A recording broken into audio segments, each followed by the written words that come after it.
భాగంగా తిరుమల శ్రీవారిని దర్శించుకున్నారు ఏపీ సీఎం చంద్రబాబు. సీఎంకు టీటీడీ చైర్మన్ ఈవో ఆలయ అర్చకులు స్వాగతం పలికారు. మనవడు దేవాంశ్ పుట్టినరోజు సందర్భంగా ఇవాళ ఒక్కరోజు అన్నప్రసాద వితరణకు అయ్యే ఖర్చు 44 లక్షల రూపాయలను టీటీడీకి విరాళంగా అందించారు చంద్రబాబు.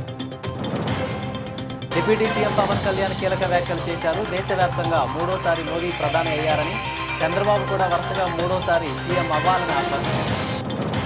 చంద్రబాబు నాయకత్వంలో పనిచేసేందుకు తాను సిద్ధంగా ఉన్నానని పవన్ వెల్లడించారు. చంద్రబాబు నుంచి నేర్చుకోవాల్సింది చాలా ఉంది అని అన్నారు పవన్ కళ్యాణ్. ఏపీ ఎమ్మెల్యేలు ఎమ్మెల్సీలు ఆటల్లోనే కాదు ఎంటర్టైన్మెంట్లో కూడా సత్తా చాటారు. నిన్న విజయవాడలో జరిగిన కల్చరల్ మీట్లో తమ అభిమాన నాయకుడి గెటప్పులు వేసుకొని అలరించారు. ఏపీ ఉద్యోగులకు గుడ్ న్యూస్ చెప్పింది కూటమి ప్రభుత్వం. ఇవాళ ఉద్యోగులు బకాయిలు చెల్లించాలని నిర్ణయించింది. సిపిఎస్, జిపిఎస్, ఏపీజీఐ కింద 6,200 కోట్లు చెల్లించాలని ఆదేశించారు సీఎం చంద్రబాబు. ఇవాళ మొత్తం 6,200 కోట్లను విడుదల చేయనుంది ఆర్థిక శాఖ.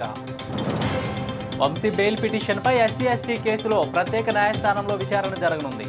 సత్యవర్ధన్ కిడ్నాప్ కేసులో రిమాండ్ ఖైదీగా ఉన్నాడు వంశీ. మరోవైపు టీడీపీ కార్యాలయంపై దాడి కేసులో 3 రోజుల కస్టడీకి ఇచ్చింది కోర్టు. కృష్ణా జిల్లాలో మైనర్ బాలిక గ్యాంగ్ రేప్ కేసులో దర్యాప్తు కొనసాగుతుంది. గ్యాంగ్ రేపుకు పాల్పడ్డ 2 నిందితులను పోలీసులు అరెస్టు చేశారు. గ్యాంగ్ రేప్లో 8 మందిని గుర్తించగా పరారీలో ఉన్న 6గురిని గాలిస్తున్నారు పోలీసులు. ప్రస్తుతం బాలిక ఆరోగ్యం నిలకడగా ఉంది.